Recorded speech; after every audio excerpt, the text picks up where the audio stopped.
Bismillahirrahmanirrahim. Assalamualaikum warahmatullahi wabarakatuh. Alhamdulillahi rabbil alamin. Alhamdulillah arsala rasulahu bil huda wa dinil haq liyuzhirahu ala dini kulli wa kafa billahi syahida. Asyhadu an la ilaha illallah wa asyhadu anna Muhammadan abduhu wa rasuluh. Allahumma salli ala sayyidina Muhammad wa ala ali sayyidina Muhammad wa ala alihi wa ashabihi wa man tabi'ahum bi ihsani ila yaumil qiyamah.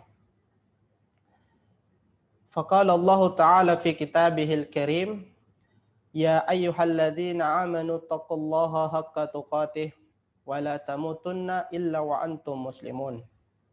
Wa qala aidan fi ayatil ukhra, ya ayuhan nas taqu rabbakumul ladzi khalaqakum min nafsin wahidah wa khalaqa minha zawjaha wa bassa minhuma rijalan katsiran wa nisaa wattaqullaha alladzi tasaaluna bihi wal arham innallaha kana 'alaikum raqiba. Jamaah Majelis Ta'lim Al-Mulk yang dirahmati Allah Subhanahu wa taala dimanapun berada saat ini, yang sedang menikmati liburan panjang, Masya Allah, Tabarakallah, namun masih sempat mengikuti pengajian ini. Semoga Allah Subhanahu wa Ta'ala mencatat pertemuan kita pada kesempatan kali ini sebagai amal soleh yang nantinya akan kita jadikan sebagai pemberat amalan di yaumil qiyamah. Segala puji bagi Allah Subhanahu wa Ta'ala yang telah memberikan banyak nikmat kepada kita semua. Bahkan pertemuan kita hari ini pun terjadi adalah bentuk daripada nikmat Allah yang begitu besar. Di dalam sebuah ayat Al-Quran, Allah memberikan pernyataan retoris melalui firman-Nya, wa in ta'uddu ni'matallahi la tuhsuha. Jika engkau ingin menghitung nikmat yang telah Allah Subhanahu wa taala berikan, la tuhsuha, niscaya tidak akan pernah sanggup kita menghitungnya. Salawat, salam, taslim terlimpah curahkan kepada Rasulullah Al-Mustafa Muhammad sallallahu alaihi wasallam, para sahabatnya, para keluarganya, para pengikutnya, dan semoga kita semua yang hadir pada kesempatan kali ini tercatat sebagai pengikutnya Rasulullah Muhammad sallallahu alaihi wasallam. Jamaah Majelis Ta'lim Al-Mulk yang dirahmati Allah Subhanahu wa taala. Hari berganti hari.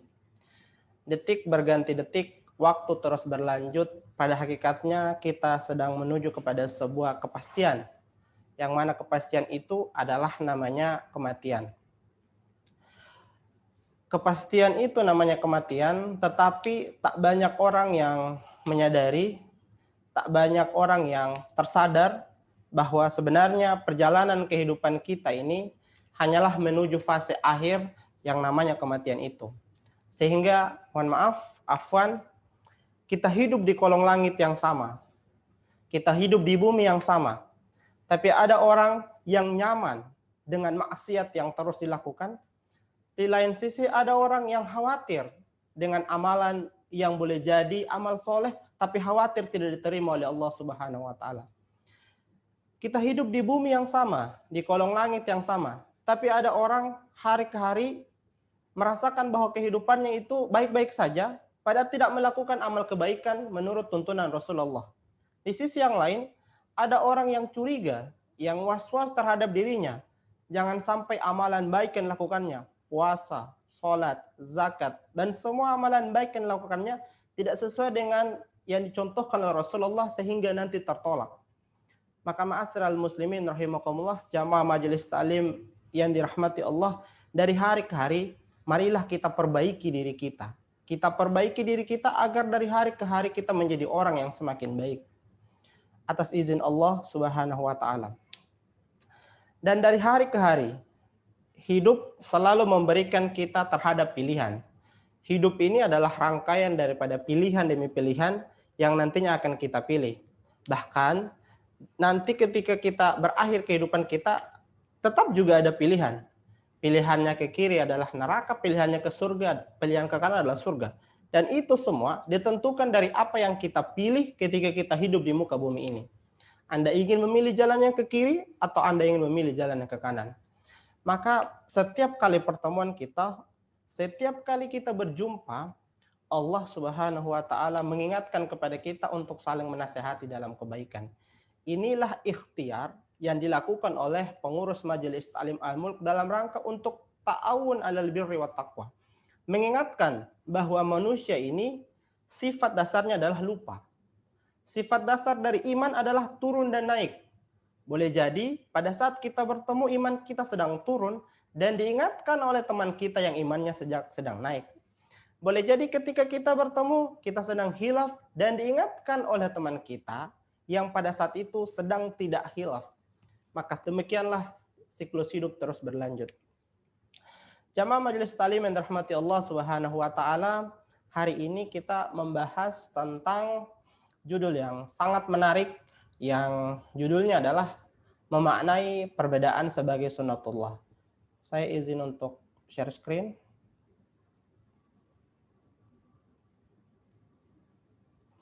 Khair. Mengapa tema ini kita tampilkan? Karena memang perbedaan itu ditakdirkan Allah sejak azali. Orang yang menolak perbedaan itu sebenarnya menolak sunnatullah kehidupan. Dunia ini, bahkan alam semesta ini memang diciptakan oleh Allah Subhanahu wa taala berbeda. Ada laki-laki, ada perempuan, ada siang, ada malam, ada warna yang berbagai macam, dan perbedaan itu harusnya menjadikan semuanya itu menjadi indah. Karena kalau pelangi itu warnanya hanya putih, bukan pelangi namanya. Kalau pelangi itu warnanya hanya hitam, bukan pelangi. Disebut pelangi karena terdiri rangkaian warna-warna.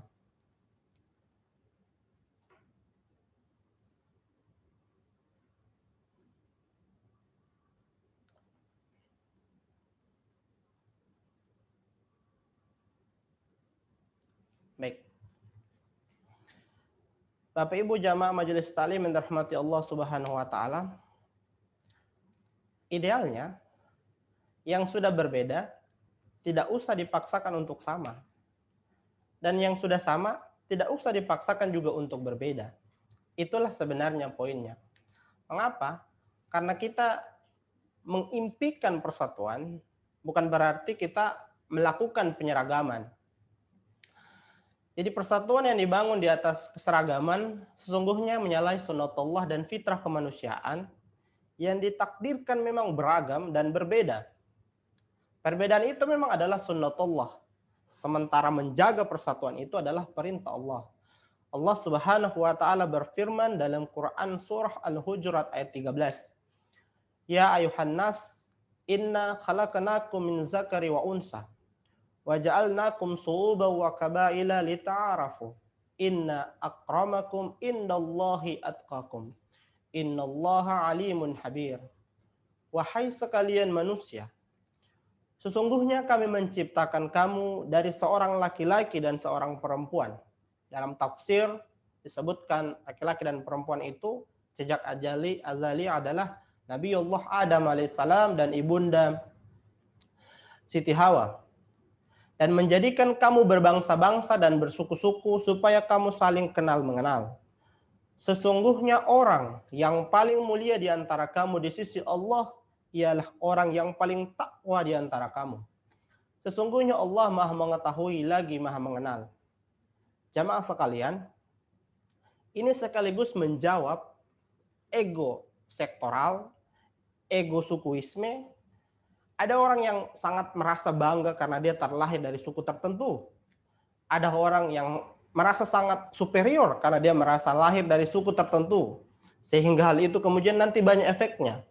Efek setelah merasa superior dan efeknya ada orang sebagian suku yang merasa inferior. Padahal Allah Subhanahu wa taala tidak menilai, tidak melihat seseorang dari suku apa dia lahir, dari suku apa dia berasal. Tapi Allah Subhanahu wa taala melihat kemuliaan seseorang itu dari derajat paling takwa seseorang itu. Meskipun secara ukuran sosial terlahir dari keluarga yang biasa-biasa saja, dari orang yang biasa-biasa saja, tetapi ketika ketakwaannya kepada Allah Subhanahu wa taala tinggi, maka orang itu lebih mulia daripada orang yang dinilai mulia menurut ukuran sosial, tapi kemudian tidak bertakwa kepada Allah Subhanahu wa taala. Bahkan di dalam Islam, perbedaan adalah sebuah keniscayaan. Keniscayaan berarti adalah sesuatu yang pasti dan sunatullah. Allah Subhanahu wa taala berfirman dalam Quran surah Ar-Rum ayat 22. Wa min ayatihi khalqus samawati wal ardi wa ikhtilafi sinatikum walwanikum inna fi dzalika laayatil lil alamin. Dan di antara tanda-tanda kekuasaan Allah ialah Ia menciptakan langit dan bumi dan berlain-lainan bahasamu. Bahasa berbeda, warna kulit juga berbeda. Sesungguhnya pada yang demikian itu benar-benar terdapat tanda-tanda bagi orang yang mengetahui. Sebuah penelitian membuktikan bahwa bangsa kulit putih merasa lebih superior daripada bangsa kulit hitam. Sehingga kemudian lahirlah pemberontakan yang disebut dengan apartheid. Itu berasal dari ketika seseorang merasa lebih baik daripada orang lain. Dan studi kriminolog membuktikan bahwa orang yang berkulit putih, dinilai baik meskipun melakukan perkara yang jahat. Tetapi orang yang berkulit hitam dinilai tidak baik meskipun melakukan perkara yang baik. Itu mungkin ada istilah don't judge from the cover. Orang yang putih belum tentu baik dan orang yang hitam tidak selamanya buruk, ya. Maka ma'asyiral muslimin rahimakumullah, luar biasanya Islam mengajarkan kepada kita untuk tidak menilai seseorang dari tampilan luarnya. Karena perbedaan itu adalah bagian dari fitrah manusia. Tetapi bukan berarti perbedaan justru mengarah pada perpecahan. Inilah poinnya. Karena sebagian orang bahkan menjadi sebuah adagium yang umum di masyarakat. Bahwa perbedaan itu adalah bibit daripada perpecahan. Padahal seharusnya tidak seperti itu. Perbedaan itu menjadikan kita semakin kaya hasanah karena kita mendapatkan advice yang berbeda dari orang lain yang notabene-nya berbeda dari kita. Karena Allah Subhanahu wa taala menciptakan makhluk di dunia ini secara variatif. Bahkan mohon maaf ya, Indonesia itu suku bahasanya ada 500 lebih bahasa. 17.000 pulau. Dari Sabang sampai Merauke, dari Miangas sampai Pulau Rote. Dari ujung paling barat sampai ke ujung paling timur, dari selatan sampai ke utara, itu kita semua dipersatukan di dalam common platform, yaitu Negara Kesatuan Republik Indonesia. Jika dahulu Indonesia tidak bernama Negara Kesatuan Republik Indonesia seperti awalnya, ada negara Sumatera, ada negara Papua, ada negara Maluku, ada negara Jawa, maka mungkin kita tidak akan merasa sebagai sebuah bangsa yang utuh. Tetapi founding father kita, para pendiri negara ini yang terdiri dari berbagai macam suku bangsa, agama, bahkan etnis, itu bersepakat untuk kemudian menjadikan kita ini merasa berbineka tetapi satu. Karena memahami perbedaan itu bukanlah sesuatu yang mudah. Dua orang adik kembar yang lahir dari rahim yang sama, orang tua yang sama, kembar, identik, itu pun merasa berbeda.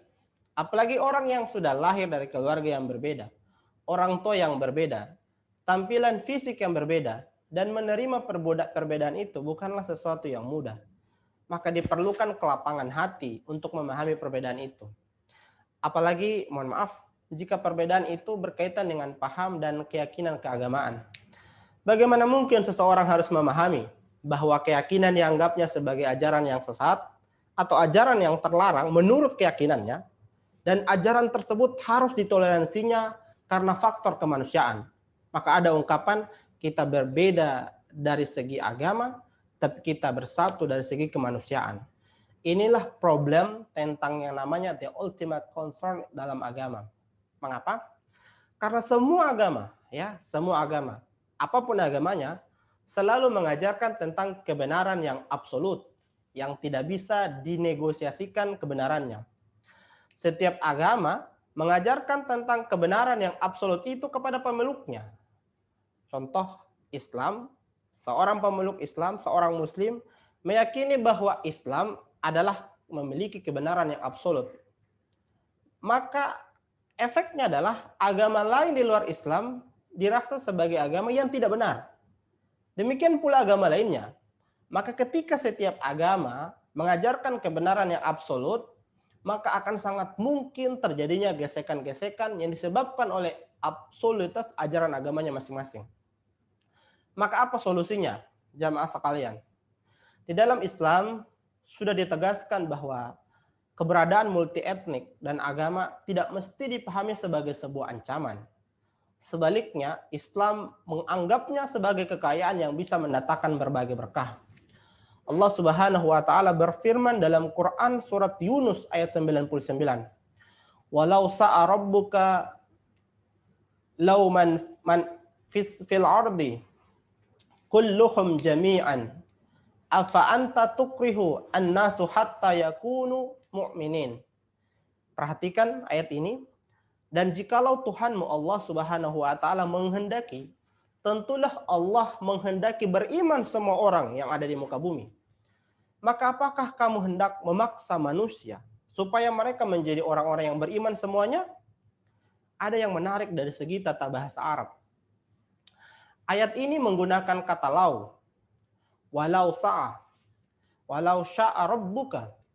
Padahal di dalam bahasa Arab, dulu ketika di pesantren kita belajar tentang bahasa Arab, tentang kaidah-kaidah bahasa Arab, ada kata lain yang bermakna sama, yang artinya jika, yaitu in atau iza. Contohnya di dalam Quran surah Muhammad ayat ke-7. Ayat ke-7 atau ke-10, Allah Subhanahu wa taala berfirman, Ya ayyuhalladzina amanu in tansurullaha yansurkum wa yusabbit aqdamakum. Wahai orang-orang yang beriman, jika engkau menolong agama Allah, maka Allah akan menolongmu dan meneguhkan kedudukanmu. Jadi khusus untuk kata lau, ini adalah sebuah isyarat atau sebuah pengandaian untuk sesuatu yang tidak mungkin terjadi atau terwujud.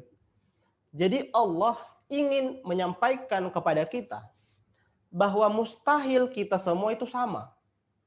Mustahil kita semua itu sejak awal sama. Karena memang berbeda itu sudah merupakan sunnatullah sejak azali. Sementara kalau kita menggunakan kata idza, mengisyaratkan bahwa sesuatu itu pasti akan terjadi. Sedangkan kalau kita menggunakan kata in, mengisyaratkan kemungkinan kedua-duanya. Bisa terjadi atau bisa juga tidak terjadi. Jadi satu kata, inilah menariknya bahasa Arab. Satu kata yang artinya jika, itu dalam bahasa Arab bisa menggunakan 3. Lau, in, atau iza. Nah, yang menarik juga jamaah sekalian, kalimat rangkaian Quran surat Yunus setelahnya, setelah Allah Subhanahu wa taala bertanya, walau sya'a rabbuka. Kalimat setelahnya menggunakan kalimat bertanya atau dalam kaidah bahasa Arab dalam ilmu balaghah itu disebut dengan syigat istifhamiyah. Jadi itu sebenarnya pertanyaan yang sangat retoris ketika Allah Subhanahu wa taala menjelaskan, dan jikalau Tuhanmu menghendaki, tentulah beriman semua orang yang ada di muka bumi. Tapi Allah melanjutkan katanya, maka apakah kamu hendak memaksa manusia supaya mereka menjadi orang yang beriman? Jadi di dalam kaidah bahasa Arab itu ada pertanyaan yang namanya retoris. Retoris itu ada pertanyaan yang tidak membutuhkan jawaban. Jadi sebenarnya orang yang bertanya itu sudah tahu jawabannya.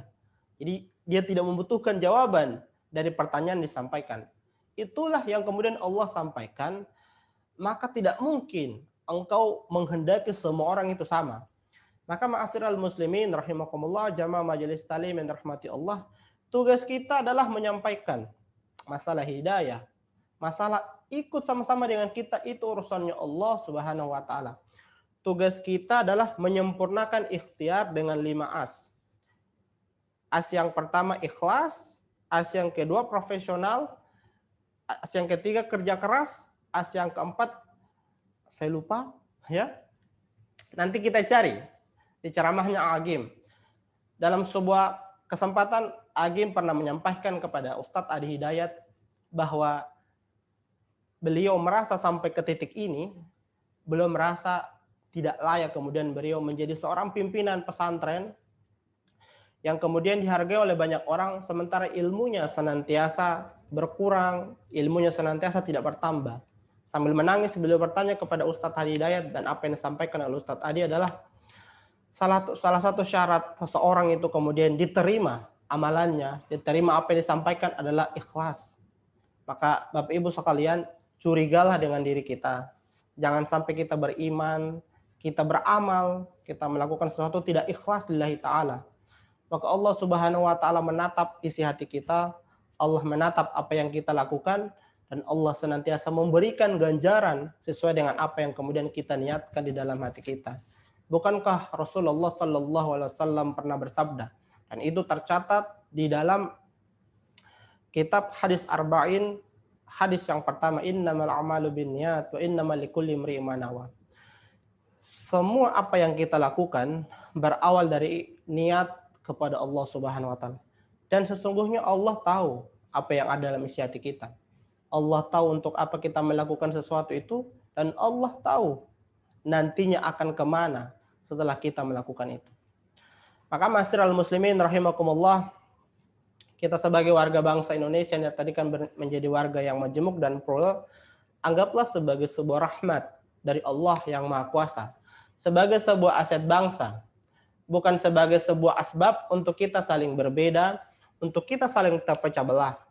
Momentum-momentum seperti saat ini juga harusnya kita mempererat ukhuwah Islamiyah kita, ukhuwah wataniyah kita, agar supaya perbedaan-perbedaan yang terus muncul bertahun-tahun itu tidak kemudian menjadikan kita menjadi bangsa yang terpecah belah hanya karena perbedaan yang terjadi di antara kita. Karena sekali lagi kita yakini bahwa perbedaan itu memang sesuatu yang tidak mungkin dinafikan dalam kehidupan kita. Perbedaan itu adalah sebuah keniscayaan sejak zaman azali sampai sekarang. Perbedaan itu bukan untuk dinafikan, tetapi untuk dikompromikan. Maka itu ma'asyiral muslimin rahimakumullah, mulai sekarang kita berusaha untuk menerima perbedaan itu dengan sangat arif dan bijaksana. Tidak kemudian menjadikan perbedaan itu sebagai sesuatu yang kemudian membuat kita saling terpecah belah. Karena sekali lagi kita ingatkan bahwa berbeda itu adalah keniscayaan dan persatuan itu lebih diutamakan. Semoga apa yang kita sampaikan pada hari ini tercatat oleh Allah Subhanahu wa taala sebagai amal baik kita semua. Kehadiran kita di sini menjadi raudhah min riyadil jinan. Kehadiran kita di sini menambah ilmu yang nantinya akan kita amalkan setelah kita berakhir pengajian-pengajian seperti ini, menambah silaturahim kita, membuat kita menjadi orang yang dari hari ke hari semakin baik. Semoga Allah Subhanahu wa taala membantu kita menjadi orang-orang yang senantiasa istiqomah. Terima kasih, saya mohon maaf jika ada penyampaian yang kurang berkenan, ada hal-hal yang kurang. Inilah yang dapat Al-Fakir sampaikan. Allahumma muwaffiq ila aqwamit thariq. Wassalamualaikum warahmatullahi wabarakatuh.